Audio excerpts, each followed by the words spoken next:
le fait de ne pas être victime, et automatiquement le savoir du Saint-Esprit arrive, utile, pas utile, bon ou mauvais, à garder ou à ne pas garder, trier le bon grain de l'ivraie si vous voulez. Dans l'instant, toujours, c'est toujours dans l'instant que ça se passe. Mais pourquoi je voulais finir là-dessus? Parce que c'est énorme. Voyez-vous faire ça? Voyez-vous réaccepter? C'est-à-dire, qu'est-ce que vous faites? Vous faites la pause et vous faites du méga ralenti. Et là, au ralenti, vous voyez la confiance arriver, faire oui, j'accepte la confiance arriver pour mon expérience. Pourquoi est-ce qu'on fait ça? Parce que consciemment, je participe au changement global. C'est déjà le cas, mais on nous demande d'y participer consciemment parce qu'on est tous sauf des victimes. Qu'est-ce que ça veut dire? Je réaccepte une idée dans mon esprit, je sais maintenant que je l'ai acceptée pour le monde entier.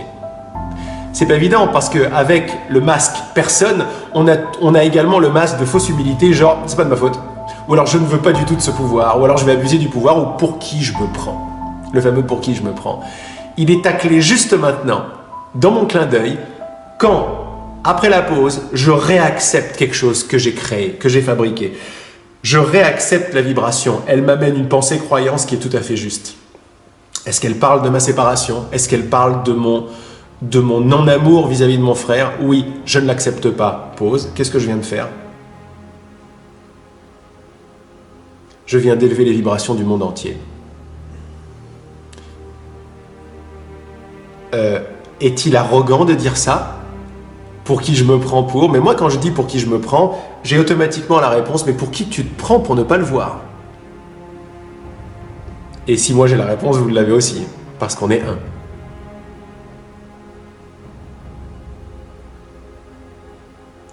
C'est ça. Je suis en train de me donner les réponses à mes questions qui soi-disant étaient des questions, c'était juste de la résistance.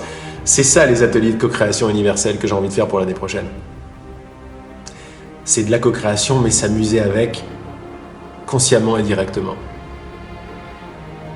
À cet instant, quand j'écoute et quand je veux bien accueillir le code 1, que je sais déjà ce qu'il est en train de dire et que je l'ai créé. Même si j'en ai pas la conscience, je l'accepte. Qu'est-ce que je suis en train de faire? Je suis en train de l'accepter pour tout le monde. Je suis en train d'augmenter les vibrations de mon individualité, les vibrations de mon code individuel.